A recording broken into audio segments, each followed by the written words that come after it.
బైబిల్లో నుంచి కొన్ని మాటలు ప్రియమైన దేవుని బిడ్డలారా, లూకా సువార్తలో నుంచి కొన్ని మాటలు మనం చూద్దాం. లూకా సువార్త 21వ అధ్యాయము 36వ వచనం నుంచి కొన్ని మాటలు మనం చూద్దాం. యేసుని ఎదుర్కోవాలంటే మనం ఏం కలిగి ఉండాలి? అంశం రాసుకోండి. కాబట్టి మీరు కదా ఏం జరగబోతున్నాయి మనకి, ఈ మాట జాగ్రత్తగా వినాలి. ఏం జరగబోతున్నాయి? జరగబోవటన్నిటినీ తప్పించుకొని, అంటే ఈ లోకంలో కదా మనకు పోరాటం ఉంది, యుద్ధం ఉంది, శ్రమలున్నాయి, కష్టాలున్నాయి, బాధలున్నాయి. అయితే ఈ జరగబోయే వాటిని అన్నిటినీ తప్పించుకోవాలంటే నీకు ఒక శక్తి కావాలి. ఏ శక్తి అంటే ప్రార్థనా శక్తి. చప్పట్లు కొట్టాలి. హల్లెలూయా. ప్రార్థనా శక్తి కావాలి. ఎందుకంటే ఈ లోకంలో మనకు పోరాటం ఉంది. పోరాడుచున్నది కదా మనుషులతో కాదు, రాజులతో కాదు, ఎవరితో కదా. అది వేరొక టాపిక్ అయింది, మరొక టాపిక్ అయింది, దురాత్మ సమూహం అనేది. దేవునికి స్తోత్రం. హల్లెలూయా, హల్లెలూయా. అయితే మనకు సంభవించబోయేటి, జరగబోయేటి చాలా ఉన్నాయి, ప్రతి మనిషికి ఉన్నాయి. అయితే వీటన్నిటినీ తప్పించుకోవాలంటే ఇక్కడ యేసుప్రభువు ఏం చెప్తున్నాడు? కింద మాట చూద్దాం. ఒక నిలవబడుటకు, శక్తి గలవారు అగుటకు ఎల్లప్పుడూ ప్రార్థన చేయుచు మెలకుగా ఉండుడి. దేవునికి స్తోత్రం. హల్లెలూయా, హల్లెలూయా. ఎప్పుడు చేయాలి ప్రార్థన? ఎప్పుడు చేయాలి ప్రార్థన? ఎల్లప్పుడు. ఎందుకు చేయాలి? ఎల్లప్పుడు ఎందుకు చేయాలి? జరగబోవాటన్నిటినీ తప్పించుకొని మనిషి కుమారుని ఎదుట నువ్వు నిలబడాలంటే ఏం చేయాలి? ఎప్పుడు చేయాలి? కడుపు నిండా అన్నం తిన్నప్పుడు కాదు. చాలామంది కదా, దేవునికి స్తోత్రం. హల్లెలూయా. కడుపు నిండా మంచి ఫుడ్ తిన్నామనుకోండి, ఆ రోజు చేయటం కాదు, పచ్చున్నదే ప్రార్థన చేయాలి. జరగబోటన్నిటిని అన్నాడు. నీకు భయంకరమైన ఒక శోధన వచ్చిందనుకోండి, ఆ రోజు నువ్వు అన్నం తినగలుగుతావా? అన్నం తినలేవు. నీ మనసు సహకరించదు, నువ్వు కృంగిపోతూ ఉంటావు. అలాంటప్పుడు నువ్వు ప్రార్థన చేయాలి. దేవునికి స్తోత్రం. హల్లెలూయా. నీ పైన సాతాను దాడి, నిందలు, అవమానాలు, అపోహాలు ఇవన్నీ నీ మీదకి వస్తాయి. నీ మీదకి వచ్చినప్పుడు నువ్వు సంతోషంగా ఏం చేయాలంటే ప్రార్థన చేయాలి. హల్లెలూయా, హల్లెలూయా. ప్రార్థన చేయాలి. మన జీవితంలో ప్రార్థన ఎప్పుడు చేస్తాం చెప్పండి? 10 మందితో కలిసి వ్యవహారం చేసి కడుపు నిండా తిని ముఖస్తుతి చేస్తాం. ముఖస్తుతి, ప్రభువా నేను చేయాలి కదా ప్రార్థన, చేయకపోతే ఎట్లని చెప్పేసి 4 మాటలు ప్రార్థన చేస్తాం. అలాంటి ప్రార్థనను చేయగలిగితే రేపు ఎవరి ఎదుట మనిషి కుమారుడు మనిషి కుమారునిగా రాడు, మహామహిమతో రాబోతున్నాడు. చెప్పండి కొడతాం ఒకసారి. హల్లెలూయా. మహిమ వేరు, మహామహిమ వేరు. సూర్యుని కంటే 1000 రెట్లు తేజస్తో రాబోతున్నాడు. ఇప్పుడు 48, 49, 47 డిగ్రీలకి చర్చికి రాలేకపోతున్నాం. ఆయన మహిమ ఎలాగుంటుందంట? ఇలాంటి దానికంటే 1000 రెట్లు ఎక్కువ ఉంటుందంట. నువ్వు తట్టుకోగలుగుతావా? నిలబడగలుగుతావా? ఆయన దగ్గర నిలబడగలుగుతావా? నిలబడాలంటే నువ్వు కూడా ప్రార్థన ద్వారా ఏం పొందుకొని ఉండాలి? శక్తిని పొందుకోండాలి. ఏ శక్తిని? ప్రార్థనా శక్తిని. చప్పటి కొడదాం ఒకసారి. హల్లెలూయా. ప్రార్థనా శక్తి. లోకంలో ఎలాగున్నామో తెలుసా? స్వార్థం కలిగి ఉన్నాం. రాకడ సమీపిస్తూ ఉంది. మనలో ఉన్నటువంటిది ఏ ఒక్కటి మారటం లేదు. అసూయ ఉంది, పగ ఉంది, దేశం ఉంది మన పేగులలో. దాన్ని తీసి పక్కన పెట్టకపోతే రేపు మనిషి కుమారుని ఎదుట మీరు నిలవలేరని నిశ్చయంగా నేనే చెప్తున్నాను. దేవునికి స్తోత్రం. హల్లెలూయా, హల్లెలూయా. ఆయన ఎదుట నిలబడి ఉండాలంటే ఏముండాలి? ప్రార్థన శక్తి ఉండాలి. ప్రార్థన శక్తి మనలో ఉంటే అసూయ, ఈర్ష్య, దేశ పగ ఇవన్నీ నీలో ఉండవు. ఇవన్నీ నీలో ఉన్నాయి కనుకనే ప్రార్థన నీలో ఉండదు. ప్రార్థనలో లేదు గనుకనే నీవు రేపు ఆయన ఎదుట నిలబడలేవు. అవి తీసేయాలి. వాక్యం అయితే చెప్తా ఉంది. నిజంగా ఇంతకంటే ఈ సూర్యుని కంటే 1000 రెట్లు నేను ఉదాహరణ చెప్తున్నాను. ఎన్నిటిని కలిగించిన వాడు ఆయనే. అంత తేజస్సు, అంత మహిమ ఆయన కలిగి ఉన్నప్పుడు ఆయన ఎదుట, ఇదిగో ప్రభువా నేను ఆదివారం చర్చకు వచ్చాను, ఇది ఆపద మొక్కులు మొక్కుతున్నాను, చచ్చిపోతానేమో సావకుండా ఉండడానికి ప్రార్థన చేశాను, అది కూడా ఆపద మొక్కులే. ఏదో ఈ పని జరగాలని నేను ప్రార్థన చేశాను కదా ప్రభు అంటే ఉమ్మి వస్తాడు. ఏమొస్తాడు? వాక్యం చలవిస్తూ ఉంది. మీరు ఉమ్మి ఉయ్యబడతారు దేవుని చేత. దేవుడు మిమ్మల్ని ఆశీర్వదించబడడానికి, రేపు ఆయన దగ్గర నిలవబడడానికి, ఆయనతో ఉండడానికి దేవుడు మనల్ని సృజిస్తే మనం ఏమైనా చెప్పండి?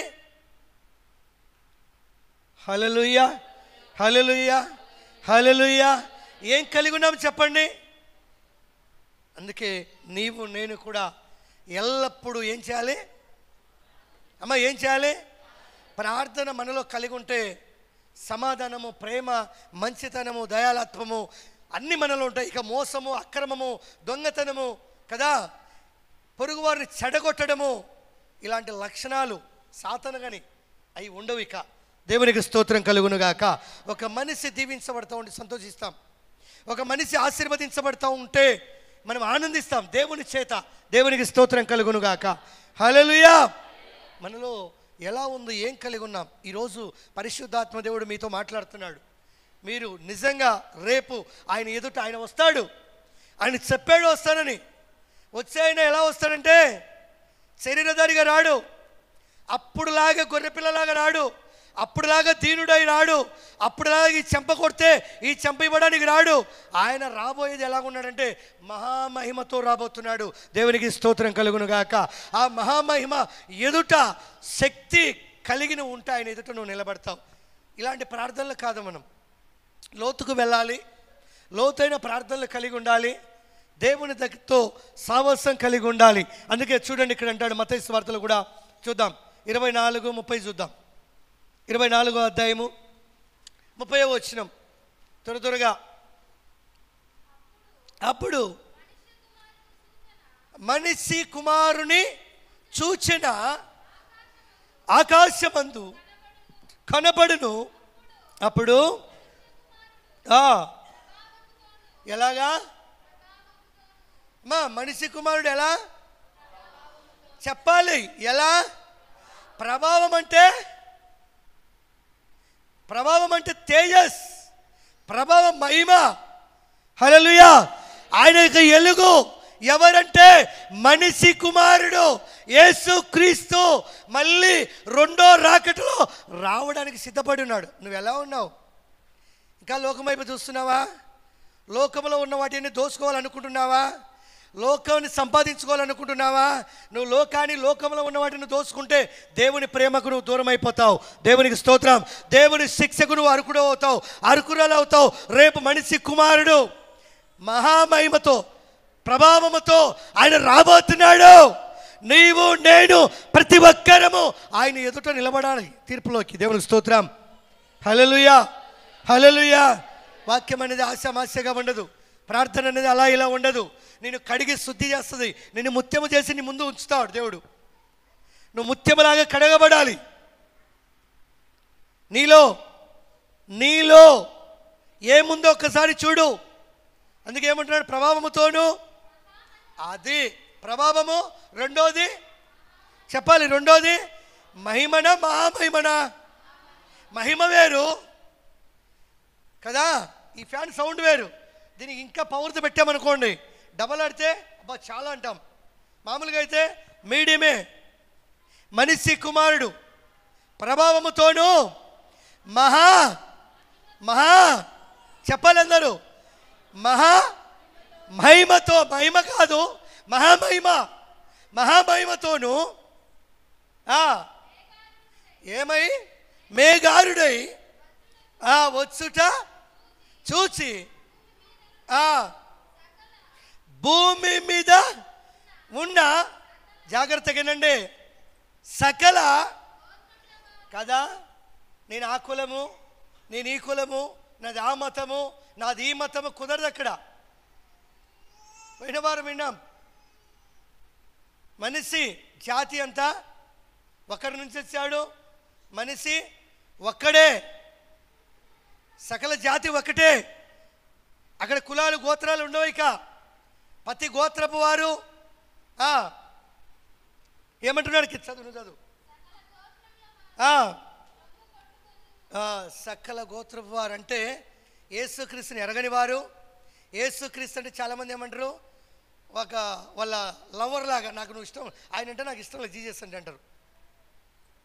అంటే ఒక బాయ్ ఫ్రెండ్ ఎలాగైనా ఇష్టం లేదని సింపుల్గా చెప్పేస్తారో, జీసస్ అంటే కూడా ఏమి లవ్ అనుకున్నారేమో, లేదంటే ఇలా గర్ల్ ఫ్రెండ్ బాయ్ ఫ్రెండ్ అనుకున్నారేమో.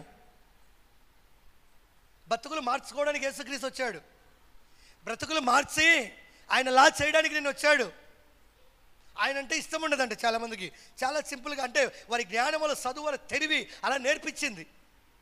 వారి చదువు అలా నేర్పించింది, వారి అతి తెలివి అలా నేర్పించింది. దేవునికి స్తోత్రం, హల్లెలూయా. సకల గోత్రపు వారు ఆయన ఎదుట రేపు ఏం కొట్టుకుంటారు? రొమ్ము హాట్ కొట్టుకుంటారు. దేవునికి స్తోత్రం, హల్లెలూయా, హల్లెలూయా. అయ్యో నేను నమ్మలేకపోతున్నా, అనేకులు చెప్పినప్పుడు నేను వినలేకపోతున్నా, నేను ఎంత దౌర్భాగ్యునే అని చెప్పేసి అప్పుడు రొమ్ము కొట్టుకుంటే అసలు దేవుడు నీ వైపు చూడు ఉమ్మి ఊస్తాడు నీ ముఖాన్ని. అందుకు కాదు యేసుక్రీస్తు నీకోసం నా కోసం ప్రాణం పెట్టింది. ఆయన మహిమతోనూ మహామహిమతోనూ రాబోతున్నాడు. సకల గోత్రపు వారు ఆయనను చూసి రొమ్ము కొట్టుకునే దినాలు రాబోతున్నాయి. అప్పుడు నిజంగా నీలో ప్రార్థన లేకపోతే జవాబు నేను కాదు. ఈరోజు మిమ్మల్ని ఖండించి చెప్తున్నాను, మీరు నీతిమంతులైతే నేను ఏదో మాట్లాడితే ఆ శాపం నాకు వస్తుంది. చెప్పే బాధ్యత నాది, మారు మనసు పొందే బాధ్యత మీది. దేవునికి స్తోత్రం, హల్లెలూయా.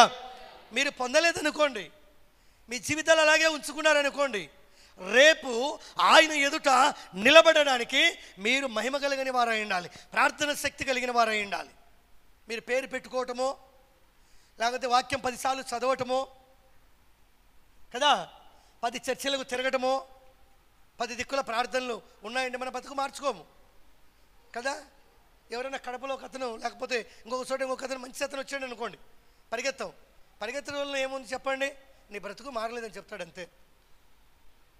మార్చుకోవాల్సింది కదా బ్రతుకు, ప్రార్థన మనలో కలిగి ఉండాలి. దేవునికి స్తోత్రం, హల్లెలూయా, హల్లెలూయా. నువ్వు ఎక్కడికి వెళ్ళినా సరే, పరలోకం వెళ్ళినా సరే, నీలో లేదా క్వాలిటీస్ పో, ఇనికి నువ్వు క్వాలిఫికేషన్ పనికిరావు, వెళ్ళిపో. అసలు నీలో లేదు, నువ్వు పనికిరావు, వద్దు, సరైన మార్కులు నీలో అని చెప్తాడు దేవుడు అంతే. లేదు ప్రభా నేను కడపకి వెళ్ళాను కదా, లేదా ప్రభా ఇంకొక దైవజన్ దగ్గరికి వెళ్ళాను కదా, ఇంకొక చోటికి వెళ్ళినా కదంటే ఏ దైవజనుని రికమెండేషన్ అక్కడ చల్లదు. ఒక్కడే దైవజనుడు, ఒక్కడే బోధకుడు, ఆయనే ప్రభు అయినటువంటి యేసుక్రీస్తు మనిషి కుమారుడు, మహామహిమతో వచ్చే దేవుడు. అందుకే ఈ మాటలు మనందరికి హెచ్చరిస్తున్నాడు. మన జీవితాలు మార్చుకోవాలి, మన బ్రతుకు చరిత్ర మార్చుకోవాలి, జీవిత విధానాన్ని మార్చుకొని సమయము ప్రార్థనలో గడపాలి. హల్లెలూయా. ప్రార్థనలు అంటే మళ్ళీ పనులు ఒకటి చేసి ఆ మైకులు కూడా ఉన్నారు, పాస్టర్ ఎప్పుడు ప్రార్థన చేయమన్నాడు కదా అని. పని చేసుకోవాలి, సమయం కేటాయించుకోవాలి. ఆ సమయం ఎప్పుడు కేటాయించుకుంటావో, నువ్వు అన్నం తినేటప్పుడు కేటాయించుకుంటావో, పండుకునేటప్పుడు సమయాన్ని ఎక్కువ కేటాయించుకొని పడుకోవడానికి తగ్గించి ప్రార్థన చేస్తావో. హల్లెలూయా. చాలామంది పని పోగొట్టి మరీ ప్రార్థన చేస్తూ ఉంటారు కూర్చొని, అది చాలా సోమర్థనం కిందకు వస్తుంది. మళ్ళీ అలా చేయటం దేవుని చిత్తం కాదు. ప్రార్థన అనేది ఒక సమయం. హల్లెలూయా. ఏ సమయం చెప్పండి? లంచ్ టైం అంటే ఖచ్చితంగా 1 గంట నుంచి 3 గంటల వరకు తిరిగి రావాలి, లేదా 2కు రావాలి. అంటే మనిషి ఎంతసేపు టైం తీసుకుంటున్నాడు? 2 గంటలు తీసుకుంటున్నాడు. తినడం, నడుము వాల్చడం. అదే అరగకుండా దేవుడు చేశాడు అనుకో, నువ్వు దొల్లాడినా సరే నీకు వామిటింగ్ వస్తుంది. దేవునికి స్తోత్రం, హల్లెలూయా. ఆ సమయం అన్నం తిని 20 నిమిషాలు దేవుని గడిపి తిరిగి నీ పని నువ్వు వెళ్ళు, నువ్వు దీవించబడతావు. సమయాన్ని దొంగలించకు, పనిని వ్యర్థం చేసుకోకు, జాగ్రత్త పడు. దేవుడు మెలకువ కలిగి ఉండమంటున్నాడు. మెలకువ కలిగిన వ్యక్తి ఎలా ఉండాలి? జాగ్రత్త కలిగి ఉండాలి. హల్లెలూయా, హల్లెలూయా, హల్లెలూయా. అందుకే ఆయన ప్రభావముతోను చెప్పాలి. ఎలా వస్తాడంట? మహిమనా, రెండంతల మహిమనా? రెండంతల మహిమ. సూర్యుడి తేజస్సుగా తట్టుకోలేకపోయామని చెప్పాడు, అంతకంటే 1000 రెట్లు అని చెప్పాడు. ఆయన దగ్గర నిలవాలంటే నువ్వు కూడా ఏం పొందుకోండాలి? మహిమను పొందుకోండాలి. ఏ మహిమను? దేవుని మహిమను, దేవుని శక్తిని పొందుకోండాలి. అది మనం పొందుకున్నామా?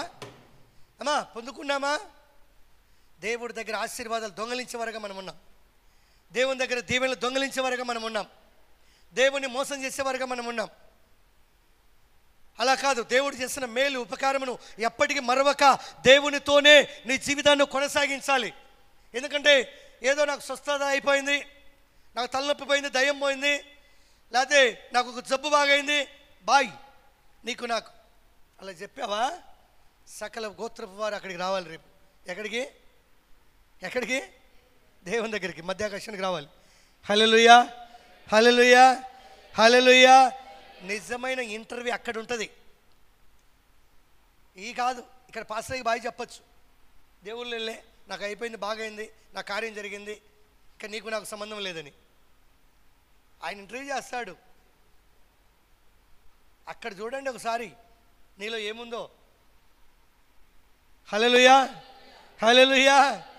లేదు ప్రభు అంటే ఇదరా సూర్ర స్వామిని చరిత్ర అంటాడు.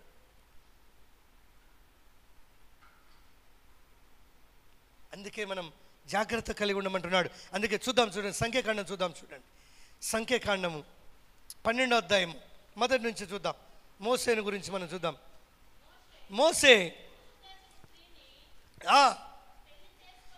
పెళ్లి చేసుకొని ఉండెను గనుక అతడు మిరియాము అహరోనులు అతనికి విరోధముగా మాట్లాడి చెప్పండి కొడదాం ఒకసారి. హల్లెలూయా. మోసే ఎవరంటే చెప్పాలి. మోసే ఎవరు చెప్పాలి? ఎవరు చెప్పట్లేదు. మోసే ఎవరు? సాత్వికుడు, దేవుని సేవకుడు, ప్రత్యేకించుకున్నటువంటి వ్యక్తి. దేవునికి స్తోత్రం. హల్లెలూయా. ఈయన రెండో పిల్ల ఎక్కడ చేసుకున్నాడు? ఏ దేశము? కూషు దేశం, అంటే ఆఫ్రికా కంట్రీ. దేవునికి స్తోత్రం. హల్లెలూయా. నల్లమ్మాయిని చేసుకున్నాడండి. ఎవరిని? నల్లమ్మాయిని చేసుకున్నాడు. చాలా నల్లమ్మాయిని చేసుకున్నాడు. ఆ భార్యను తీసుకొని రాగానే మిరియాను అహరోను ఏం చేశారు? అని ఊశారు. నువ్వెవర్రా నీ ముఖానికి ఈ నల్లమ్మాయిని తెచ్చుకున్నావు?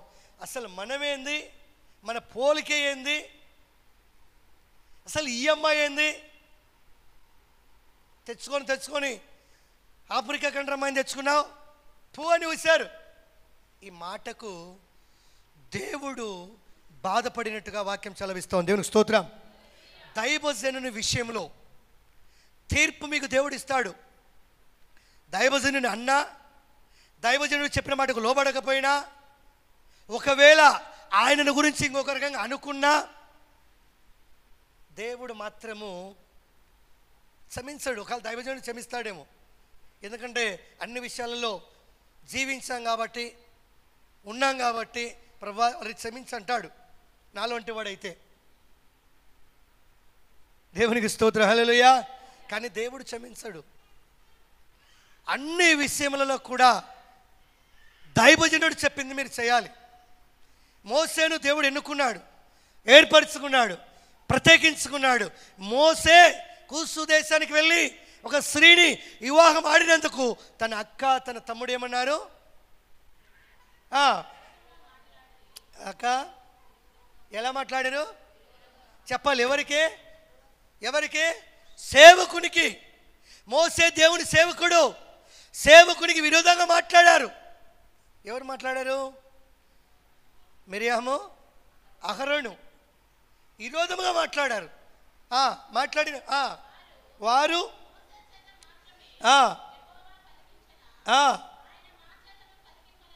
చూడండి, దేవుడు ఈయనకేనా మాకు తెలియదా కదా? అవకాశం వస్తే అందరూ కూడా సేవకుడనే భయం ఉండదు. ఇన్ని కార్యాలు జరుగుతున్నాయే, ఏదైనా ప్రార్థన చేస్తాడే, దైవజనుడు ప్రార్థన కలిగి ఉన్నాడు తెలియదు. ఎప్పుడు కనపడు తెలుసా? దేవుడు ఒక దెబ్బ కొట్టినప్పుడు అప్పుడు దైవజనుడైనా కనపడుతుంది. అంతకుముందు వాడట్ట ఈడిట్ట కదా, వాడు అలాంటి వాడు, ఈడి లాంటి వాడు. ఎందుకంటే నీవు నేను ప్రార్థనలకు బలపడాలి, ఆయన ఎదుట నిలబడడానికి శక్తిని సంపాదించుకోవాలి. కానీ మనము హృదయంలో వీక్షాభావన కలిగి కదా ఈ విధంగా మాట్లాడటం వలన శాపమును అర్థగా తెచ్చుకొని అనుభవిస్తాం. దేవునికి స్తోత్రం, హల్లెలూయా. ఇక్కడ మిర్యాను అహరోను కూడా అదే పరిస్థితి. ఎందుకంటే దేవుని చిత్తంలో మోసే ఈ కార్యం చేసుకున్న వీరు నిజంగా ఏమంటున్నారు?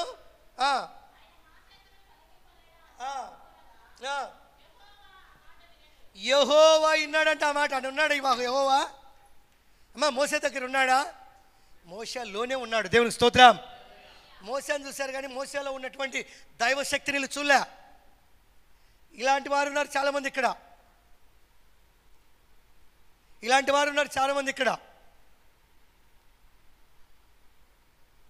ఆయనకేమిలే అన్నా కూడా సరే దేవుడు మీకు తీర్పు తీరుస్తాడు. ఆయనకేమిలే అన్నా సరే దేవుడు ఒప్పుకోడు. ఎందుకంటే దేవుని స్థితి వేరు, ఆయన యొక్క దాసుని మీద కలిగి ఉన్న ప్రణాళిక వేరు, మీలో కలిగి ఉంటున్నటువంటి అసూయలు వేరు. దేవునికి స్తోత్రం కలుగును గాక. హల్లెలూయా, హల్లెలూయా. దేవుడు ఎవరు అలా ఉండాలని కోరుకోలేదు. అందరూ మోసేలా ఉండాలని కోరుకుంటున్నాడు. అందరూ ఆయన సేవకులా ఉండాలని, ఆయన బిడ్డలా ఉండాలని దేవుడు కోరుకుంటున్నాడు. కానీ మనలో ఏముంది? సాతానుగాడు నోరు దూల కదా మిరియాంకు అహరోనుకు, ఏదో ఆయన తిప్పలాయన పడ్డాడు, మనకెందుకులే దేవుడు చూసుకుంటాలే అన్నారా? తీర్పులోకి వచ్చారు. ఏమైతే అన్నారో అన్నమాట ఎవరిన్నారు చెప్పాలి? ఎవరిన్నారు? జాగ్రత్త. దేవునికి స్తోత్రం, హల్లెలూయా. ప్రతి విషయంలో కూడా ప్రార్థన పరులను నీ విషయంలో నా విషయంలో ప్రార్థన కలిగి ఉన్నవారు అనరు, ప్రార్థన లేని వారు అన్న వారు తీర్పు పొందుతారు. తీర్పులోనికి ఆయన ఎదుట మనం నిలబడాలంటే, మహామహిమ ఎదుట మనం నిలిచి ఉండాలంటే మనము కూడా ప్రార్థన శక్తిని కలిగి ఉండాలి. దేవునికి స్తోత్రం కలుగును గాక. హల్లెలూయా, హల్లెలూయా, హల్లెలూయా. ఎందుకంటే దేవుడు సర్వశక్తిమంతుడు, దేవుడు గొప్పవాడు. మన కన్నిటిని, మన బాధను ఆయన చూస్తూ ఉంటాడు. చూసిన ఆయన ఊరుకుంటాడా? చర్మం తాట తీస్తాడు. చూద్దాం కింద మాటలో. ఇందాక నిజంగా నేను పొద్దున్నే వచ్చాను, మరి మా వదిన డబ్బులు ఎక్కడ పోయో తెలియవు కానీ ఆ కష్టపడి పాపం కరువు పనికి తర్వాత కూలి పనికి పోయి సంపాదించుకొని ఆడ పెట్టుకుంటే 4,000 పోయిందని చెప్పేసి పొద్దున ఏడ్చింది. నాకు చాలా బాధలేసింది. ఇతవరాళ్ళు ఏడ్చినప్పుడు వారి మొర దేవుడు వింటాడు. అంతకు 10 అంతలు పోతాయి పొరపాటున ఏదన్నా మోసం జరిగితే. ఎందుకంటే దేవుడు వారి అంగలాడుపును దేవుడు వింటాడు. మనం తీసింది 4,000 అయితే 12,000 పోవడం చూడండి ఎలాగుంటుందో. హల్లెలూయా, హల్లెలూయా, హల్లెలూయా. మహా దెబ్బ పడుతుంది. ఎందుకంటే దేనిని ఆశించద్దంటాడు, ముట్టొద్దు అని చెప్తాడు దేవుడు. పొరుగు వాని సొమ్ము మనది కానిది, మనది కాదంటే అది నీది కాదు. నీది కానిది ఎలా ఎలా దొంగలిస్తావు? ఎలా శాపం తెచ్చుకుంటావు? ఇప్పుడు మోసేతో దేవుడు అదే మాట్లాడుతున్నాడు. ఏమంటున్నాడు? యెహోవా మాట వినెను మోసే. అది మోసే భూమి మీద కోట్లాది మంది ఉన్నారు ప్రపంచంలో, వారందరిలో మిక్కిలి సాత్వికుడు కోపగాడే. అతని ప్రేమ వేరు, అతని మనస్తత్వం వేరు, అతని విధానం వేరు, అతని మనసు నాకు నచ్చింది అంటాడు దేవుడు. చెప్పండి కొడదాం ఒకసారి. హల్లెలూయా, హల్లెలూయా. భూమి మీద ఉన్న వారందరిలో మోసే మిక్కిలి ఎవరు? నా సేవకుడు చేసుకున్నాడు, నీకేం? నా సేవకుడు ఆ స్థాయికి వచ్చాడు, నేను దీవించాను, నీకేం? అసలు మిరియాం నీకేం? అహరోన్ నీకేం? దేవుడు ఇదే క్వశ్చన్ వేస్తున్నాడు. అదే స్థితిలో మనమల్ని కూడా దేవుడు అడుగుతాడు. మిరియామును విడిచిపెట్టలేదు, అహరోన్ను విడిచిపెట్టలేదు. మనమల్ని కూడా దేవుడు ఎక్కడ అడుగుతాడు? పొర్రపాటున అంటే కన్ను పొడుచుకుంటే మన కన్నే పోతుంది. హల్లెలూయా, హల్లెలూయా. అంత పగగాల్చుకొని ఉంటే దేవుడు మనకి శాపం వస్తుంది. అదే అంటున్నాడు ఇక్కడ. ఏమంటున్నాడు? భూమి మీద ఉన్నవారు అందరిలో మిక్కిలి యెహోవా రండి, మీరు ముగ్గురు రండి, రండి నా గదిలోకి రండి, మీ తంగని తెలుస్తున్నా అంటున్నాడు. దేవునికి స్తోత్రం. హల్లెలూయా. ఏదో మోసేతో మాట్లాడాడు, ఇప్పుడు మాట్లాడనుకుంటున్నారా మీరు? వారు ప్రార్థన చేసిన, దేవునికి మనం మొరపెట్టిన, ఆయన శక్తి ఎదుట నిలబడాలి గనక అలాంటి పవర్ కలిగి ఉంటే నిన్ను ఎవరైనా అంటే దేవుడు ఖచ్చితంగా పిలుస్తాడు. దేవునికి స్తోత్రం. హల్లెలూయా. రండి, గుడారాలలోనికి రండి, నేను నివసిస్తే స్థలంలోనికి రండి, నేను మీతో మాట్లాడాలి. ఎవరితో మాట్లాడాలి? ఎవరితో మాట్లాడాలి? ఎవరిని పిలుస్తున్నాడు ఇక్కడ? ఎవరిని? ముగ్గురిని పిలుస్తున్నాడు. రండి. ఎక్కడికే? ప్రత్యక్ష గుడారం.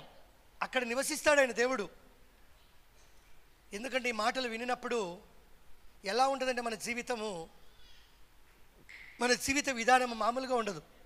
ఒరే దేవుడు నిజంగా ఇలా ఉన్నాడు కదా, ఈ విధంగా ఉన్నాడు కదా, శాపం వస్తుంది కదా పొరపాటున అంటే, ప్రార్థన కలిగిన శక్తి మనలో లేదు అనేది మనలో ఉండదు. అందుకే ఇంకా కింద మాట ఏమంటున్నాడు?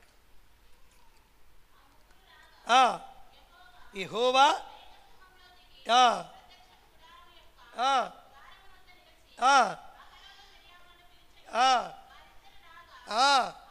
ఆయన నా మాటలు వినుడి, మీలో ప్రవక్త ఉండిన ఎడల యెహోవాను నేను దర్శనమిచ్చి అతను నన్ను తెలుసుకున్నట్లు కలలో అతనితో మాట్లాడుదును. నా సేవకుడు. ఎవరంటే సేవకుడు? మోసే ఎవరు? దైవ సేవకుడు, ఎన్నుకున్నటువంటి వ్యక్తి, దేవుడు ప్రత్యేకించుకున్నటువంటి వ్యక్తి. ఆ వ్యక్తిని ఏమైనా తక్కువ చేసి మాట్లాడామా? ఆ వ్యక్తి సైలెంట్గా ఉన్నా సరే దేవుడు మాత్రం సైలెంట్గా ఉండడు. చెప్పకూడదు ఒకసారి. దేవుడు మాత్రము సైలెంట్గా ఉంటాడా? ఉండడు. ఏ విషయంలోనైనా సరే నా సేవకుని గురించి నీకేం పని, అతని గురించి నేను లెక్క అడుగుతానని చెప్తాడు. దేవునికి స్తోత్రం కలుగునుగాక. హల్లెలూయా, హల్లెలూయా, హల్లెలూయా. మీలో అలాంటి శక్తి కలిగి ఉంటే, మీలో అలాంటి పవర్ కలిగి ఉంటే, మీలో అలాంటి ప్రార్థన కలిగి ఉంటే, నేను దర్శనమిచ్చి కలలోనైనా నేను మాట్లాడేవాని. మీలో ఆ భావం లేదు, ఆ ప్రార్థన లేదు, ఆ ప్రార్థన విధానం లేదు, దేవుని స్వరము మీరు వినలేరు. నా మోసే ఎలాంటి వాడు తెలుసా? నా సేవకుడు, నేను ఎన్నుకున్నాను భూమి మీద, సాత్వికుడు. లోకములో ఇలాంటి మనిషి ఎవరు లేరు అనే సాక్ష్యము దేవుడు చెప్తున్నాడు. దేవుని స్తోత్రం కలుగునుగాక. కానీ మోసే అక్కడ ఏమంటున్నారు? ఈడెవడు పోయి నల్లమ్మాయిని తెచ్చుకున్నాడు, అసలు ముఖం చూడొచ్చా? అసలు మన ఫోటో ఎలా ఉంటుందో తెలుసా? మనం ఎలా ఉంటాం తెలుసా? ఎబ్రిలం ఎలా ఉంటారో చూడండి, ఇలాప వాక్యములలో చూడండి వాళ్ళు ఎలా ఉంటారో, ఎబ్రిల్ ఎలా ఉంటారో, అసలు ఎబ్రిల్ యొక్క ఫోటోలు ఎలా ఉంటాయో, ఎబ్రిల్ ఒక వాళ్ళ యొక్క రూపం ఎలాగుంటుందంటే చూద్దాం. చూడండి ఇక్కడ ఇలాప వాక్యములు చూద్దాం. 4:7 చూద్దాం. 4వ అధ్యాయము ఇర్మియా పక్కన త్వరగా తీయాలి. ఇలాప వాక్యములు 4:7 ఎలా ఉంటాయంట? శుద్ధమైన వారు పాల కంటే తెల్లని వారు ఎవరు? ఎబ్రిలు. మనమేంది? అసలు ఆఫ్రికా కంట్రీ అమ్మాయి ఏంది కదా? మిరియాము అహరోను ఇదే అన్నారు. వీళ్ళు ఎలా ఉంటారంట? మోసే అతి సుందరుడు, అతి చక్కని వారు ఎబ్రిలు. పాల కంటే ఇంకేమైనా ఉంటాయా తెలుపు? చెప్పాలి. పాల కంటే తెలుపు ఇంకేమైనా ఉంటాయా అంటే పాల కంటే కూడా వీళ్ళు ఏమంటున్నాడు? పాల కంటే కూడా తెల్లని వారి శరీరములు పగడముల కంటే తెల్లనివి. చాలు. దేవునికి స్తోత్రం. హల్లెలూయా, హల్లెలూయా. వారు పాల కంటే తెల్లని వారి శరీరములు పగడముల కంటే ఎర్రని శరీరాలు. ఎలా ఉంటారో తెలుసా? ఎబ్రిలు చాలా అందమైన వారు, చాలా పుట్టగలిగిన వారు, దేవుని చిత్తంలో మోసే కూషు దేశస్తురాల్ని ఆ స్త్రీని చేసుకున్నప్పుడు నిజంగా కదా, నీకు ఎక్కడ చిక్కిందిరా నాయన ఇంత నలుపు, అసలు మనమేంది, మన కలర్ ఏంది, మన విధానం ఏంది, మన రూపమేంది, ఎందుకు తెచ్చుకున్నామంటే దేవుడు ఎవరికి సపోర్ట్ చేశాడు? ఎవరికి సపోర్ట్ చేశాడు? మోషే. భూమి మీద మోషే లాంటి వ్యక్తి ఎవరు లేరు, నా సేవకుడు. మీరు ఎవరు అనడానికి? హల్లెలూయా, హల్లెలూయా, హల్లెలూయా, హల్లెలూయా. వీరి దృష్టిలో ఇలా ఉంటే దేవుని దృష్టిలో దేవుడు అలా ఉన్నాడు. ఎందుకంటే మోసే అన్ని కలిగి ఉన్నాడు, ప్రార్థన కలిగి ఉన్నాడు, మహిమను కలిగి ఉన్నాడు, ప్రభావమును కలిగి ఉన్నాడు. ఎందుకంటే మీరు లోతుకు వెళ్ళాలి. ఈ వాక్యాలన్నీ కూడా మీరు రాసుకోండి, మీ జీవితాలలో చదవండి. నిజంగా ఈ మాటలు మీరు వినరు ఎక్కడ. హల్లెలూయా కదా. అబ్రహాం కుమారుడు పెళ్ళిళ్ళని, మోషేకు 2 పెళ్ళిళ్ళే తెలుసు అంతే. ఎక్కడ ఏం జరిగింది తెలియదు మీకు. స్టోరీ తెలుసుకోవాలి మీరు.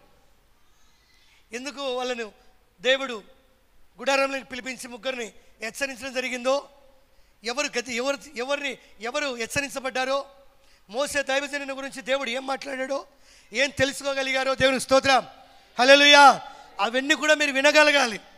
వినగలిగి తెలుసుకోగలిగితే, ప్రార్థన అనే శక్తి లోపలికి వెళితే రేపు ఆయన ఎలా రాబోతున్నాడు?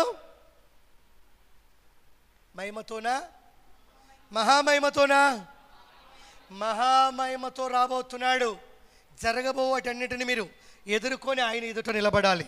ఇలాంటి సమీక్షలు మోసేకి ఇదొక సమీక్ష, ఇదొక శోధన కుటుంబంలో. అయినా సరే దేవుడు ముఖాముఖిగా మాట్లాడు. మీరు నా మోసే లాంటి ప్రవక్తలైతే మీకు దర్శనమిచ్చి నేను మాట్లాడేవాడిని. హల్లెలూయా, హల్లెలూయా. అవి మీకు కలిగిలేమంటున్నాడు. మోసే నా సేవకుడు. మోసే ఎవరు చెప్పండి అమ్మా, చెప్పండి అమ్మా. మోసే ఎవరు?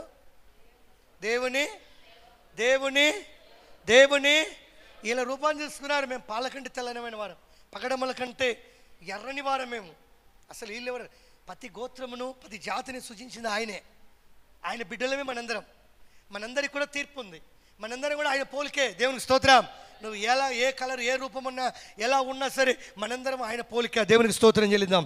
హల్లెలూయా, హల్లెలూయా, హల్లెలూయా. ఎందుకంటే మీకు వాక్యం అక్కడికి క్లియర్ అయింది. మనం చూద్దాం, చూడండి. ఇంకా కింద మాట చూద్దాం, నిర్గమకాండంలో చూద్దాం. అక్కడే చదువు. అతడు నా ఇల్లంతటిలో నమ్మకం ఉందా? మనకి మన ఇంట్లో నమ్మకం ఉందా? మన పిల్లల గురించి 3 పిల్లలు ఉంటే 3 పిల్లల గురించి తల్లిదండ్రులు ఒకే సాక్ష్యం చెప్పగలుగుతారా? 3 షబాస్ మంచోళ్ళని చెప్తారా? ఏమని చెప్తారు? చిన్నోడు పర్వాలేదు కానీ పెద్దోడు ఒక్కరవా అంటే అయిపోయింది. జంపు లేడు. ఎవరి దృష్టిలో? తల్లిదండ్రుల లెక్కలో లేడు, సమాజం లెక్కలు ఉంటాడేమో, బయట దోస్తుల లెక్కలు ఉంటాడేమో, దేవుని దృష్టిలో కూడా లేడు. కానీ 2 మంచోళ్ళే. కానీ మూడోవాడు కదా. యెషయా ప్రవక్త అదే అడిగాడు సమయాలు వెళ్ళినప్పుడు, నాకు రాజు కావాలి, నీ కుమారులు అంటే 7 తెచ్చుకోవటం. 7 చూశాడు. హైట్ వెయిట్ ఉంది, అందము స్వరూపం అన్నీ ఉన్నాయి. కానీ నాకు కుదరదు, వీళ్ళు కాదు అంటే వాళ్ళ నాన్న దృష్టిలో అనుకుంటున్నాడు. ఒకడు ఉన్నాడు కానీ అంటే ఆడనే ఉంది గూని, నీకు పనికిరాడని. ఆడే నాకు కావాలి. బాలుడు గొర్రెలు కాసుకుంటున్నాడు. ఇలాగా సైన్యంలో లేడు, ఇలా ఆర్మీ, ఇలా కథ వేరంటే హల్లెలూయా. నాకు కావాల్సింది వీళ్ళెందుకు రా స్వామి, నాకు ఆడే కావాలి, దావీదే నాకు కావాలి, రాజును చేయబోతున్నాను. దేవునికి స్తోత్రం కలుగును గాక. హల్లెలూయా, హల్లెలూయా, హల్లెలూయా. అందుకే ఇక్కడ ఏమంటున్నాడు? మోసే నా ఇల్లంతటిలో. ఏ ఇల్లు? ఒక భార్య, 2 పిల్లలంటే ఇల్లు కాదు, కుటుంబం కాదు. మనకు లోకానుసారంగా ఏమొచ్చాము? మోసే నా ఇల్లంతటిలో అన్నాడంటే ప్రపంచం అంతటిలో. చెప్పకూడదు ఒకసారి? హల్లెలూయా. సృష్టి అంతటిలో మోసే నమ్మకమైన వాడు, నా ప్రజల ఎదుట సాత్వికుడు, మంచితనం కలిగిన వాడు. మోసగాడు కాదు, దొంగతనం చేసేవాడు కాదు, నేరాలు మోపేవాడు అసలే కాదు. నమ్మకమైన వ్యక్తి. అందుకే ఈ బాధ్యతను మోసాకు అప్పగించాను. చెప్పకూడదు ఒకసారి. హల్లెలూయా, హల్లెలూయా. అది మనలో ఉందా? మనలో ఉందా? రేపు దేవుని ఎదుట నిలబడాలంటే ఈ క్వాలిఫికేషన్ నీలో ఉందా? ఇంటర్వ్యూలో దేవునికి స్తోత్రం, హల్లెలూయా. దేవుడు నిన్ను కోరుకుంటాడా? ఉన్నది ఏదైనా ఉంటే ఈరోజు తీసి పక్కన పడే యేసునామములో. ఎప్పుడైనా అక్కడ రావచ్చు. మనిషి కుమారుడు ఏ రోజైనా రావచ్చు. ఏ రోజైనా ఒక రోజు ఆయన దగ్గర మనం నిలబడాలి. నిలబడాలంటే నిలబడడానికి ఏముండాలి? నీకు శక్తి ఉండాలి. ఏ శక్తి? జిమ్ముకు పోతే వచ్చే శక్తి కాదు కదా. ఒక పూట ఎగస్త తింటే వచ్చే శక్తి కాదు. మామూలుగా 3 పూటలు తింటాం. కొంతమంది 4వ పూట కూడా తింటారు. ఆ పూటలోనే 4 గంటలప్పుడు 4 గంటలప్పుడు ఎనర్జీ పెరుగుద్దంట శరీరానికి. ఏం చేస్తారో దీన్ని పెంచుకున్నాడు అంతే. హల్లెలూయా, హల్లెలూయా, హల్లెలూయా. దేవుని శక్తి కావాలి. దేవుని శక్తి ఎప్పుడు వచ్చో చెప్పు? ప్రార్థన చేస్తే. ప్రార్థనలు మనలో కలిగి ఉండాలి. అందుకే మోషే నా ఇల్లంతటిలో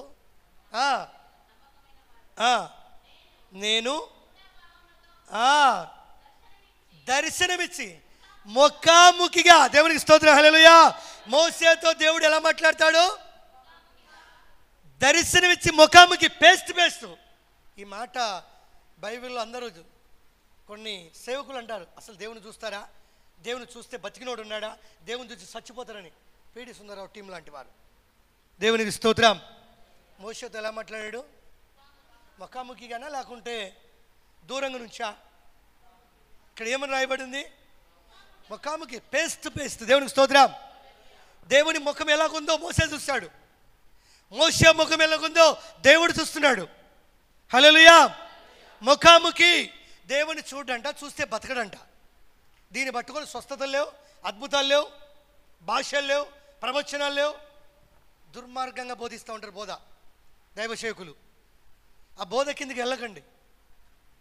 నువ్వు నమ్మకం కలిగి ఉంటే ఆయన అప్పగిచ్చిన పనిలో, ఆయన నీ పట్ల చేసిన మేలులో నువ్వు నమ్మకం కొంచెంలో కలిగి ఉంటే దేవుడు నీతో ముఖాముఖిగానే మాట్లాడతాడు. చెప్పండి కొడదాం ఒకసారి. హల్లెలూయా. అందుకే మోషే నా సేవకుడు, మోషే నా ఇల్లంతటిలో నమ్మకమైన వాడు. అందుకే ఆయనకు నేను దర్శనమిచ్చి ముఖాముఖిగా అతనితో. దేవునికి స్తోత్రం, హల్లెలూయా, హల్లెలూయా. ఈరోజు అలాంటి సేవకులు కూడా ఏం చేస్తాం మనము? కరేపాకులాగా ఊసి పక్కన వేస్తాం కదా. కరివేపాకు ఎలా యూజ్ చేస్తాం? తిరగబాతకు వేసుకున్నప్పుడు జాగ్రత్తగా నీళ్ళలో దేవి కడిగేస్తాం. ఆ తర్వాత తిన్న తర్వాత ఏం చేస్తాం? చెప్పండి అమ్మా. ఎవరైనా ఎత్తి పెట్టుకున్న వాళ్ళు ఉన్నారా? దాని డబ్బీలలో ఉన్న మళ్ళీ ఏం చేస్తారు? నోట్లో నుంచే పోగా నువ్వు నాకు అవసరం లేదు పడినట్టుగా అలా చేస్తారు సేవకుని కూడా. అందుకే మోషాకి అహరోను ఏమెవరు వాళ్ళ సిస్టర్. దేవునికి స్తోత్రం. మిరియాముకి ఏమొచ్చిందంటే కుష్టు వచ్చింది. ఏమొచ్చింది? మోషే మాట విననందున, మోషేను తురీకరించినందున వారికి ఏం కలిగిందంటే కుష్టు కలిగింది. దేవునికి స్తోత్రం, హల్లెలూయా. నీవు నేను అలాంటి భక్తి, అలాంటి ప్రార్థన కలిగి ఉంటే దేవుడు ఈరోజు నీతో నాతో. చెప్పండి అమ్మా. మాట్లాడతాడా? చెప్పాలి. మాట్లాడతాడు అంటే మనం ఏం చేయాలి? ప్రార్థన శక్తి మనలో కలిగి ఉండాలి. దేవునికి స్తోత్రం, హల్లెలూయా, హల్లెలూయా. ఆ శక్తి కలిగి ఉంటే దేవుడు కలలో మాట్లాడతాడు, దర్శనమును మాట్లాడతాడు, ముఖాముఖిగా మాట్లాడతాడు. ఏ విధంగా అయినా తన బిడ్డలతో ఆయన మాట్లాడకు సమర్థుడు. చెప్పండి కొడదాం ఒకసారి. నువ్వు ఏడుస్తూ ఉంటే దేవుడు చూడు, నువ్వు బాధపడతా ఉంటే దేవుడు చూడు, నువ్వు కృంగిపోతా ఉంటే దేవుడు చూడడు, నీతో మాట్లాడతాడు. ప్రార్థన చెయ్యి. అదే దేవుడు మాట్లాడుతున్నాడు. ఎలా మాట్లాడాడు? అతడు యెహోవా స్వరూపమును నిదానించి కొట్టు చప్పట్లు. దేవుని చూశాడా మోసే? చూశాడు. ఎంతమంది బోధిస్తున్నారు? దేవుని చూస్తాడా? దేవుని చూస్తే బతుకుతాడా? దేవుని చూస్తే కాలిపోరా? నేను ఇందాక చెప్పాను కదా, ఏ రెట్లు తేజస్సని. శక్తి ఉంటే ఆయనతో చూస్తాం మనం. ఆ శక్తి మనలో ఉంటే ఆయన ఖచ్చితంగా చూస్తాం. ఆ శక్తి లేకుండా లోకంలో ఈర్ష్య, పగ, అసూయ, లోకంలో ఉన్న పెంటంతా నీ కడుపులో పెట్టుకొని చచ్చావు అనుకో, దయ్యాన్ని కూడా చూడలేవు దేవుని పక్కన పెడితే. హల్లెలూయా, హల్లెలూయా. పగటి కళ కూడా నువ్వు కనలేవు. నువ్వు ఏమైతే ఆశిస్తున్నావో, దేని మీద నువ్వు ప్రాధాయపడుతున్నావో ఆ కళే కంటావు. తెల్లవారుదులు కదా పిల్లలు ఆడుకుంటూ ఉంటారు పొద్దు నుంచి. వాళ్ళు పడుకుంటే చూడండి, వాళ్ళ చేతులు కదులుతూ ఉంటాయి. చిన్నపిల్లలు మాట్లాడుకుంటూ ఉంటారు, నవ్వుతూ ఉంటారు, మళ్ళీ ఏడుస్తారు. నిద్రలో కదా పిల్లలు, ఎందుకంటే అదే కళలు కంటూ ఉంటారు. మన జీవితంలో కూడా దేని మీద మన ఆలోచన, మన విధానం ఉందో అవే కళలు కంటాం. కానీ దేవుని దర్శనాలు, దేవుని కళలు కనాలంటే అసాధ్యము. దేవునికి స్తోత్రం కలుగును గాక. హల్లెలూయా, హల్లెలూయా, హల్లెలూయా. నీ జీవితం అంతా కదా లోకంలోనే పడి లోకాన్ని చూస్తే లోకంలోనే కళలు కంటావు, కానీ పరలోక సంబంధమైన కళలు కంటావా నువ్వు? దానికోసం ఏ రోజు అడిగావా? హల్లెలూయా, హల్లెలూయా. అందుకే ఏమంటున్నాడు అక్కడ, యెహోవా స్వరూపమును నిదానించి చూచును. కాబట్టి నా సేవకుడైన మోసే విరోధముగా మీరు దైవజనుని విరోధముగా మాట్లాడటకు ఎందుకు మీరు భయపడలేదు? మోసే అలాంటి వాడు. మోసేతో మరి నిజంగా ముఖాముఖిగా మాట్లాడు. నా స్వరూపమును నిదానించి ఆయన చూస్తాడు. నా అవయవములు మొత్తము, నా ముక్కు, నా ముఖము, నా చెవులు, నా చేతులు, నా భావములన్నీ కూడా ఆయన చూసుటకు ఆయనకు మహిమ ఉంది. దేవునికి స్తోత్రం, హల్లెలూయా. ఆయనకు ప్రభావం ఉంది, అందుకే నన్ను ఆయన చూస్తాడు. అసలు ఆయన అనడానికి మీరెవరు? మీకుందా ఎప్పుడైనా ఒక ఉద్దేశం గురించి కనిపెట్టి ప్రార్థన చేసి ఇదో అని చెప్పారా? నీ గురించి నేనేం చేస్తున్నాను, ఇది చెడో మంచో అని నువ్వు ఆలోచించావా? దేవుడు ఒకసారి క్వశ్చన్ వేస్తే సమాధానం మనం చెప్పలేం. దేవునికి స్తోత్రం కలుగును గాక. హల్లెలూయా, హల్లెలూయా. మిర్యాము అహరోను విషయం కూడా అదే. జాగ్రత్త కలగండి, మహిమను సంపాదించుకోండి, ప్రార్థన శక్తి కలిగి ఉండండి. చూద్దాం, చూడండి, టైం లేదు. నిర్గమకాండం 33:8 చూద్దాం. 33వ అధ్యాయము 8వ వచనం చూద్దాం. త్వరగా. మోసే ఆ గుడారమునకు వెళ్ళినప్పుడు ప్రజలందరూ ప్రతివాడు అతడు అతని వెనుక తట్టు నిదానించి చూచుచుండెను. మోసే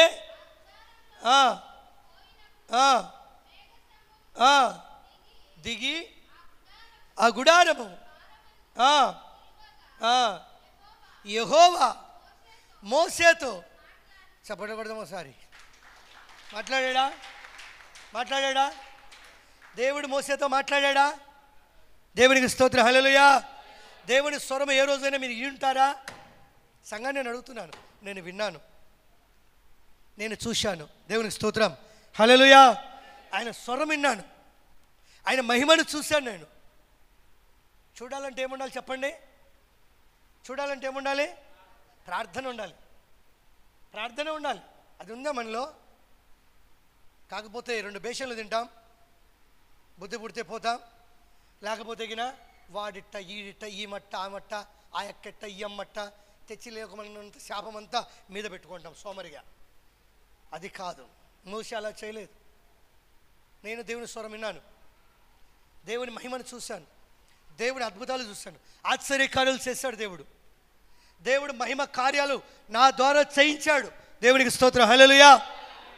చేయించాడు, చూశాను. నీవు నేను కూడా ఎలా ఉండాలి? దూరం దగ్గరికి వెళ్ళగానే మోషేతో దేవుడు ఏం చేశాడు? మాట్లాడాడు. ఇంకా కింద మార్చుద్దామా?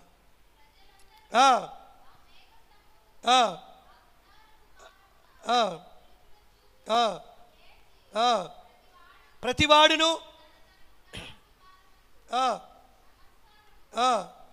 నమస్కారము చేయుచుండిరి. మనుష్యుడు తన స్నేహితుతో మాట్లాడినట్టు యెహోవా మోషేతో ముఖాముఖిగా మాట్లాడను. చెప్పకూడదు ఒకసారి. మన స్నేహితులతో మనం ఎట్లా మాట్లాడతాం చెప్పండి? ముఖం రహస్యంగా పెట్టి గోడ అవతల నుంచి గోడ అవతల మాట్లాడతామా? మరే నువ్వు గోడ అవతలు రా, నేను ఈ అవతలు ఉంటాను, ముఖం చూడకుండా రారా లోపలికి, నా మీద కూర్చో, నా ఒళ్ళు కూర్చో, నా పక్కన కూర్చో. ఎవరు నువ్వు? నా కొంప ముంచి స్నేహితుడివి కదా. స్నేహితుడు ఏ రోజైనా చంపుతాడు. ఎందుకంటే లోకానుసారమైన స్వభావం. స్నేహితులు చంపబడుతున్నారు. ఈ లోకంలో ప్రేమ దోమలని చంపబడుతున్నారు.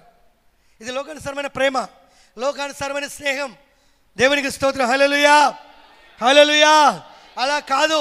దేవుడు మోసేతో ఎలా మాట్లాడాడో, ఒక మనిషి ఒక స్నేహితుడు ఎలా మాట్లాడాడో మోసేతో కూడా దేవుడు మాట్లాడా?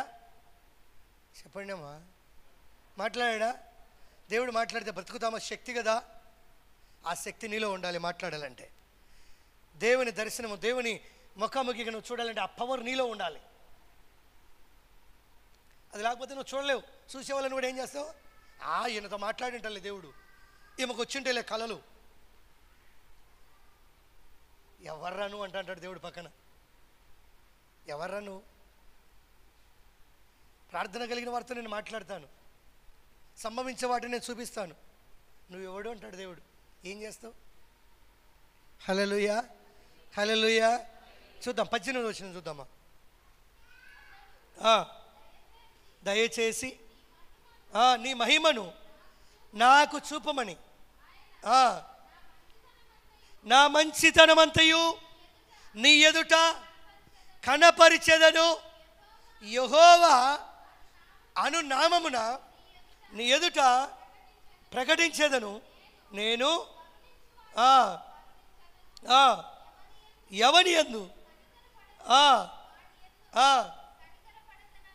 చదా మోసేకు సర్వ హక్కులు ఇచ్చాడు. మోసే, నువ్వు ఎవరినైతే ప్రేమిస్తావో, కూసు దేశస్తురాలను ప్రేమించాడు, భార్యగా చేసుకున్నాడు. నీకు ఇష్టమైతే నాకు ఇష్టమే చేసుకోపోన్నాడు. శాపం ఎవరికి వచ్చింది? శాపం వచ్చింది ఎవరికి? మిరియాముకు, అహరోనుకు. సర్వమునిచ్చాడు. నువ్వు ఎవరిని శపిస్తావో, నా వాక్కు నీ వాక్కు శపించబడతారు. ఎవరిని నువ్వు ఆశీర్వదిస్తావో వారు ఆశీర్వదించబడతారు. అలా ఉండాలంటే సంఘం అంతా మనం ఎలాగ ఉండాలి? దైవ సేవకుని మాట వినాలి. దేవునికి స్తోత్రం. దేవుని మాటకు లోబడాలి. దైవజనుడు చెప్పింది మీరు చేయాలి, దీవించబడతారు. ఆ పాస్టట్లే, ఈ పాస్టట్లే, ఆడు చెడిపోయిండులే, వీడు బాగున్నట్టు. నువ్వు చెడిపోయే వారిని మాట్లాడుతున్నావు. ముందు నీలో ఉన్న అసూయ, ఈర్చే మిరియాంలో, అహరోన్లో ఉన్నది. దాన్ని బట్టే, కడుపు నిండిన దాన్ని బట్టే నోరు మాట్లాడింది మోషాను. ఆ కడుపులో ఉన్న భావమును ఎవరు ఎరిగారంటే దేవుడు ఎరిగాడు. దేవుని స్తోత్రం. హల్లెలూయా, హల్లెలూయా, హల్లెలూయా. మోసే అన్నాడు అంతే. మోసే ఎలాంటి వాడంట? ఏం చెప్తున్నాడు ఇక్కడ? నువ్వు ఎవరిని శపించదవో, ఎవరిని కరుణించదవో వానిని ఎవడి యందు కనికరపడదువో. ప్రభా, ఈ బిడ్డను దీవించనే కన్నీళ్ళిడిచి ప్రాణం చేస్తే క్యాన్సర్లు కూడా దేవుడు చేస్తున్నాడు. హల్లెలూయా, హల్లెలూయా. ఎందుకంటే దైవజనుడు మనస్ఫూర్తిగా హృదయపూర్వకంగా ప్రార్థన చేసినప్పుడు దేవుడు దాన్ని ఆమేన్ అంటాడు. హల్లెలూయా. ఇక్కడ ప్యాకెట్ బియ్యం తెచ్చింది కదా ఆమెకు చాలా తాపలు కూడా ఎక్కిరాలేదు. ప్రభా, ఈ బిడ్డ చాలా దీనురాలు ఉన్నట్టుంది, ఈ బిడ్డను దయచేసి కరుణించు ప్రభా అన్నాం. నీకు ఎలా ఉంది మా ఆరోగ్యం? దేవుడు బాగా చేస్తాడు. దేవుడు ఆమె చూసిందో లేదో కానీ ప్రసన్నపాసన చూసిందామా. దేవునికి స్తోత్రం కలుగును గాక. హల్లెలూయా, హల్లెలూయా. దేవుడు అదే తన సేవకుడికి అనుకరిస్తున్నాడు. ఎందుకు అనుకరించాడంటే నిజంగా ఇతను కూడా ప్రార్థన శక్తి కలిగి ఉన్నాడు. ఎలా కలిగి ఉన్నాడు మోసే? ఎలా కలిగి ఉన్నాడు మోసే? కొండ మీద ఎన్ని రోజులు ఉపవాసాలు ఉన్నాడు మోసే? చెప్పాలి. 40 రాత్రులు, 40 అలా 4-5 సార్లు ఉన్నాడు. ఒకసారి కాదు. ఏదో సీనాయి కొండకి ఎక్కి 40 రాత్రులు 40 పగలే కాదు ఆయన ఉన్నది. అలా 4-5 సార్లు 40 రాత్రులు 40 పగలు ఉన్నాడు. తెలుసా మీకు బైబిల్? విన్నారా ఎప్పుడైనా? చదివారా ఎన్ని రోజులు ఉన్నాడో? ఆ ప్రార్థన ఉంది కాబట్టే ఆ మహిమను చూశాడు. చెప్పండి కొడదాం. ప్రార్థన లేకుండా సోమర్లాగా వెటకాలు, జోకులు, పోకిరి మాటలు, ఉద్దేశాలు కలిగి దేవా అంటేమనుకో, పడుకో, నోరు మూసుకొని, నీకెందుకు ప్రార్థన? అవసరం వచ్చినప్పుడు నేను తెలిసాను నీకు.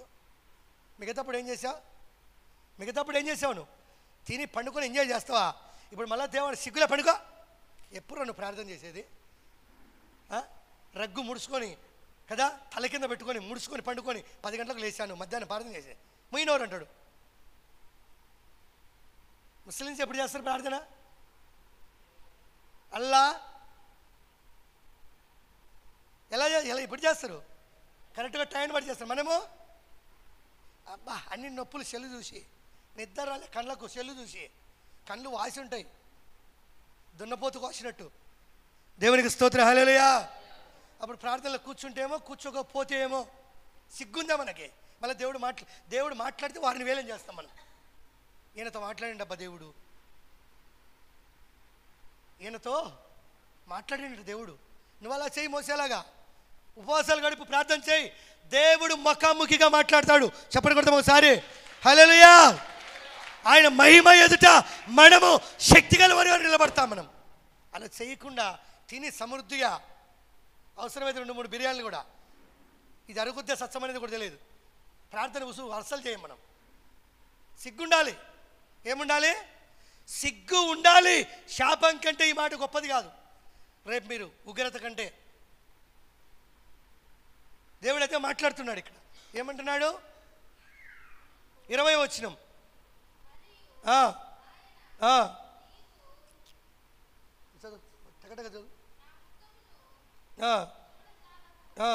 చాలు ఈ మాటలన్నీ కూడా. అయినా మాట్లాడాడు, నిదానించి ఆయన స్వరూపం చూశాడు, చెయ్యట పెట్టాడు, ఎనుక భాగం చూశాడు. ఇవన్నీ తెలుసు మనకు స్టోరీ. దేవునికి స్తోత్రం, హల్లెలూయా.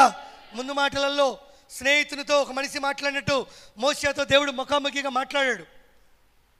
మనం చూసాం. ఇక్కడ ఉపవాసాలు చూద్దాం. చూడండి, ఆయన చేసిన ప్రార్థన మనకు కలిగి ఉండాలి. ద్వితీయోపదేశకాండం 9:9 చూద్దాం. త్వరగా అయిపోయింది టైం, మీరు రాసుకోవాలి. అనగా యెహోవా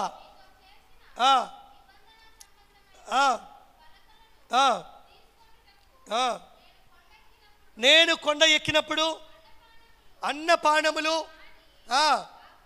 ఆ కొండ మీద 40 పగళ్ళు 40 రాత్రులు ఉంటిని. అలాగే ఇక్కడ చూద్దాం, 18వ వచనం కూడా చూద్దాం. 9:18 ఫస్ట్ది, రెండోది. మీరు యెహోవా దృష్టికి ఏ నడక చెడు నడక నడిచి దేవుడు కనపడ్డు, ప్రవచనం రాదు, దర్శనం ఉందంట, ఇది చేస్తారు అది చేస్తారంటే దేవుడు పాతాళంలో గిడ్చుకొని పోతాడు సాధనగాడు. దేవుని దృష్టికి ఎలా నడిచాం? మోసే ఎలా నడిచామా? మోసే ఏం చేశాడు? ప్రజల కోసము 40 రాత్రులు 40 పగళ్ళు సినాయి కొండ ఎక్కాడు, ఉపవాసం ఉన్నాడు. ఒక పూట ఉంటే మధ్యాహ్నానికే పేగులు తీసి పెరక్కపోతూ ఉంటాయి కదా. హల్లెలూయా. తినకపోతే షుగర్ అంట, బీపీ అంట, చచ్చిపోతాడంట. సాతాన్ని నా విధంగా వాడుకుంటూ ఉంది. హల్లెలూయా, హల్లెలూయా, హల్లెలూయా. కింద వాడు చూడు అక్కడ.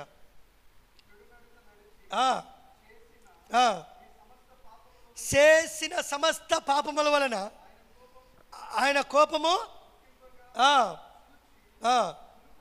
మునపటి వాళ్ళంటే మొదట ఏ విధంగా అయితే సినాయి కొండెక్కి 40 రాత్రులు 40 పగళ్ళు ఉపవాసం ఉన్నాడో అదే మాట ఇక్కడ అంటున్నాడు. మునపటి వలె అన్నపానములు మాని 40 రాత్రులు 40 పగళ్ళు నేను యెహోవా.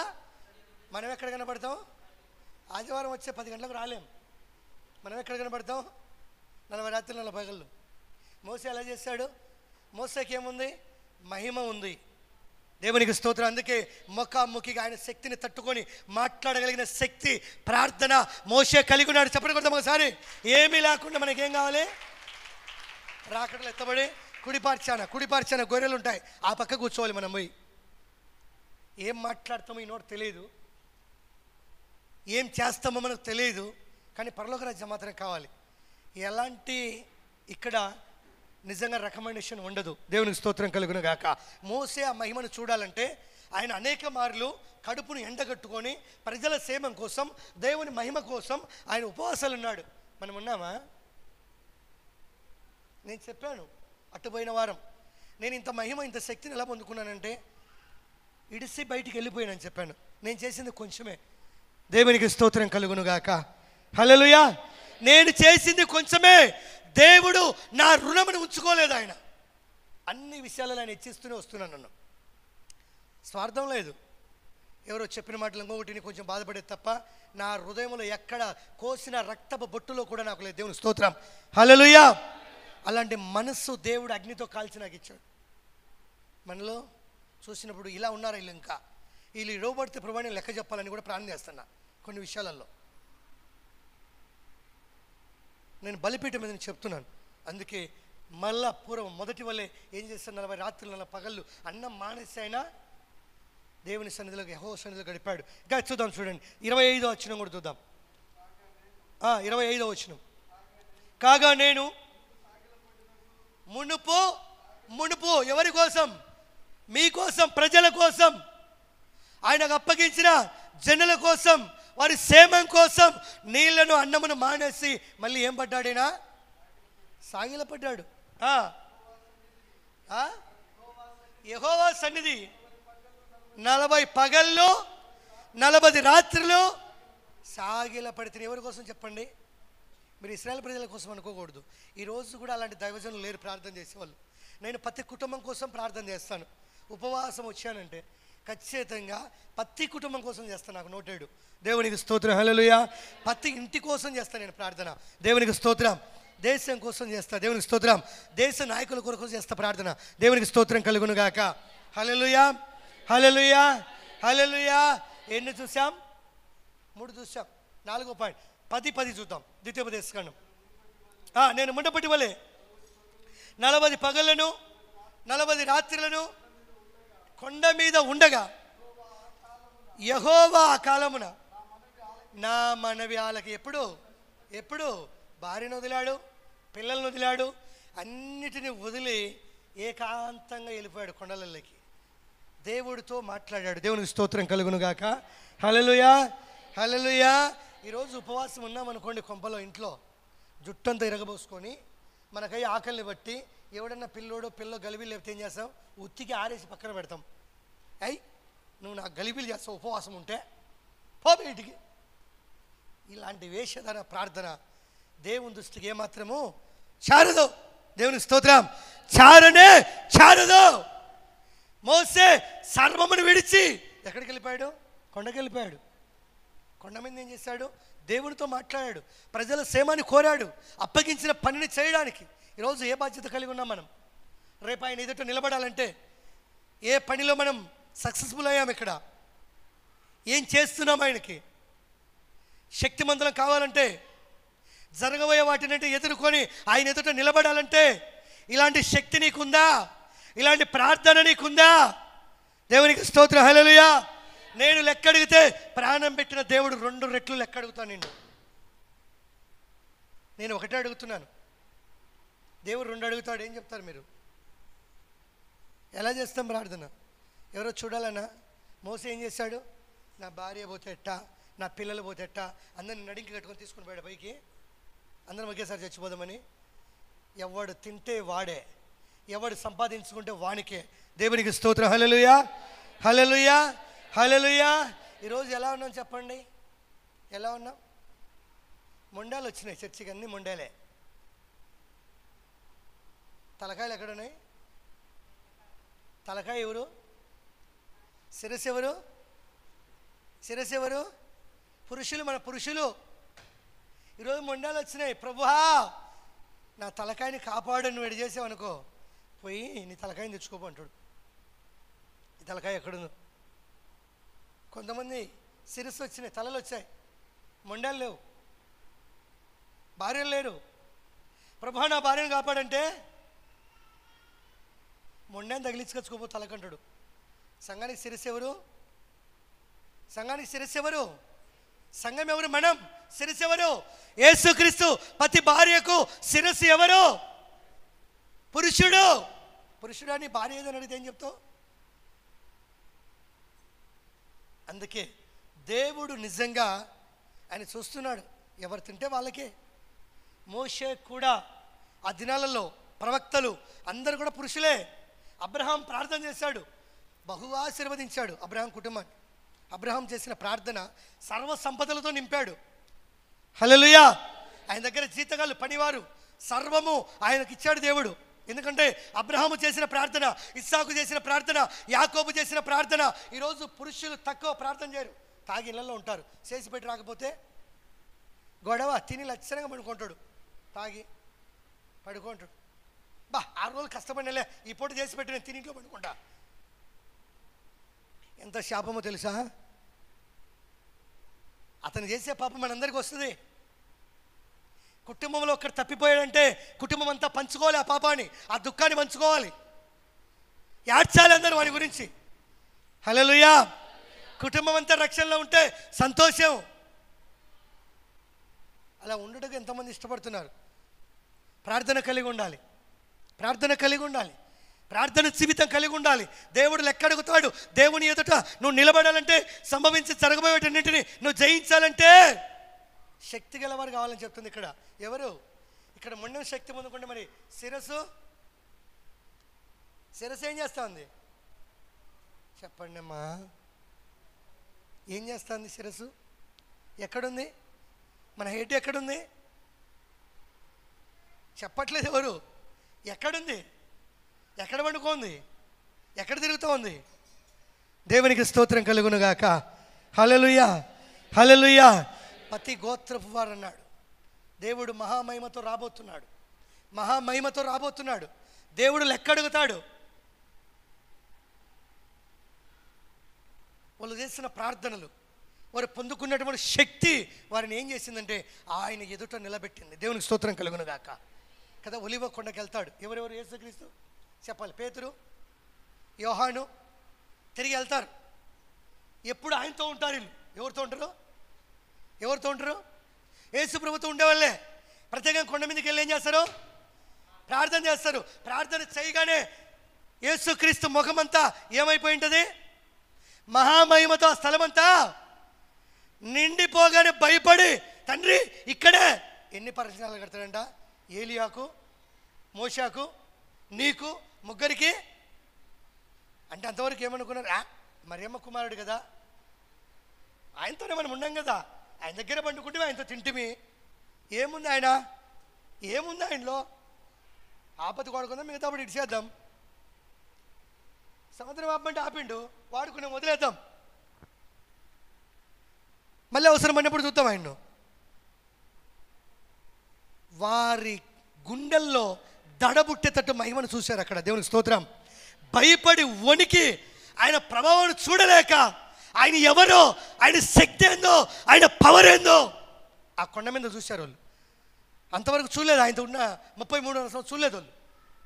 హల్లెలూయా, హల్లెలూయా, హల్లెలూయా. ఆయన పవర్ ఏందో ఆయన దగ్గర కూడా చూడలేక నిలబడిపోయారు. అందుకే ఆయన తేజస్సు ఎలాగుంటుందంటే మహామహిమతో. యెషయా కూడా 2 రెక్కలు కప్పుకోవడం కదా, 4 రెక్కలు కప్పుకోవడం, 2 రెక్కలతో దేవుణ్ణి. ఎందుకు? ఆయన మొహమును దేవదూతలు కూడా చూడలేరు. మనుషులకు ఇచ్చాడు ధన్యత. మోసే చూశాడు, మాట్లాడాడు.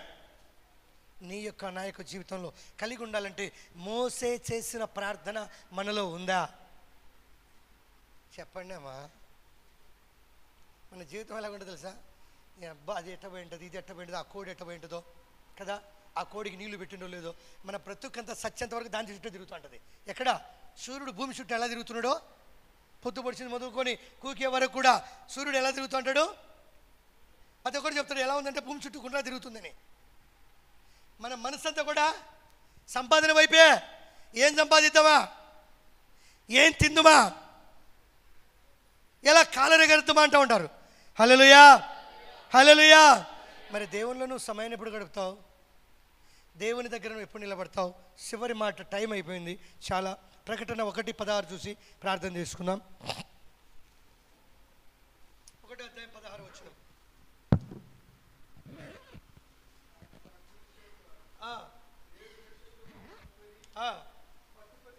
పట్టుకొని ఉండెను. ఆయన నోటి నుండి 2 అంతస్తుల గల వాడి అయిన ఖడ్గం ఒకటి బయలు వెళ్ళుచుండెను. ఆయన ముఖము ఎలాగుంది? ఆయన ముఖం ఎలాగుంది? తేజస్స, మహా తేజస్స, మహా తేజస్తో ప్రకాశించుచున్నా. చెప్పండి కూడా ఒకసారి హల్లెలూయా, హల్లెలూయా. కొన్ని వేల లక్షల కిలోమీటర్ల కింద చచ్చిపోతున్నాం. 140కి 148కి డిగ్రీల ఎండకు. ఆయన ముఖం ఎలాగుందంట?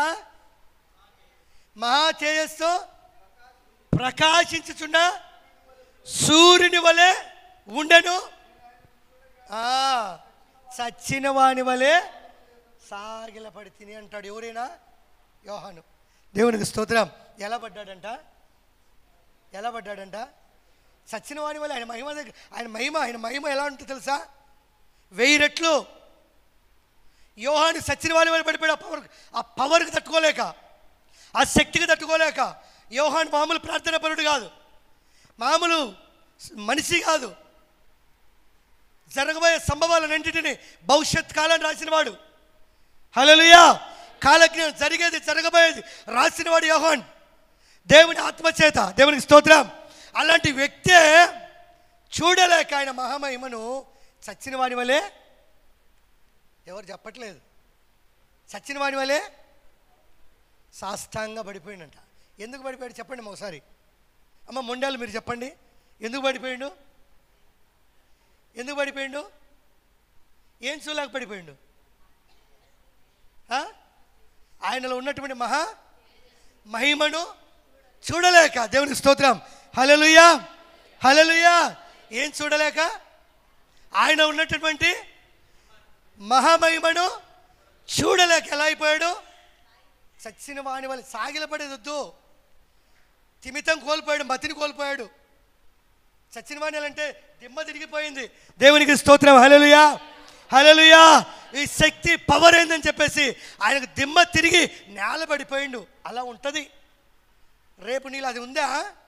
రేపు ఆయన ఎదుట నువ్వు నిలబడాలి. మనిషి కుమారుడు రాబోతున్నాడు. నువ్వు జరగబోయే సంభవించే వాటినన్నిటిని ఎదుర్కొని ఆయన ఎదుట నిలబడాలంటే నువ్వు కూడా ఏం పొందుకొండాలి? ప్రార్థన శక్తిని పొందుకొండాలి. మహిమను చూడగలిగిన శక్తిని నువ్వు సంపాదించుకోండాలి. మరి ఈరోజు మీరు ఏం చేస్తారో మీ ఇంకితానికి నేను అప్పగించి ప్రార్థన చేస్తున్నాను. మీరు బలపడాలి. పరిశుద్ధుడా, మాటలు దేవుడు తన వినికిలో దేవుడు దీవించునుగాక. పరిశుద్ధుడా, నీ కొందనాలు తండ్రి, స్తోత్రములు నాయన. జీవాధిపతి నీకు స్తోత్రం. జీవం కలిగినటువంటి దేవుడా నీ కొందనాలు, స్తోత్రములు నాయన. ఇంతవరకు కూడా నువ్వు ప్రతి మాటను వివరించి చక్కగా సంగముతో నువ్వు మాట్లాడావు. ఈ మాటలన్నీ మా హృదయాలలో మీరు నీరు కట్టి పల్లింప చేయమని యేసు నామములో అడుగుచున్నాం తండ్రి. హల్లెలూయా.